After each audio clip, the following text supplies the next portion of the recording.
what would be the downside to waiting until after price appreciation to start an LLC through y'all? If you don't have your assets in there beforehand, one, you're going to be scrambling around post price appreciation, which is not a good spot to be. You're going to be caught on your back foot. I think things are going to move much faster than people are anticipating. And because of that, you would probably be emotional and apt to make poor decisions. So you want to be proactive, for one.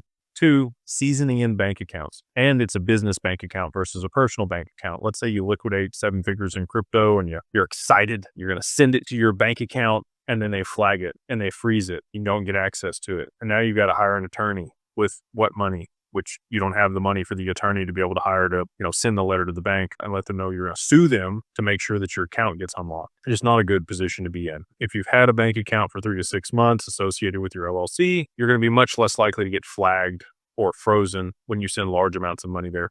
And especially if it's like a private client account, you're paying a little bit more on the monthly fees or whatever it is for larger balances that you're supposed to maintain because you're going to have a large liquidity event, and you speak to your banker there at whatever bank to make sure that they're aware of this large transaction that you're going to be moving in. If they're expecting it and the bank account seasoned in, even if you haven't moved a ton of transactions through it or a lot of money, you're going to be much better off on the other side of price appreciation. The other piece is once the assets are in there, let's say they do appreciate beyond $30 million.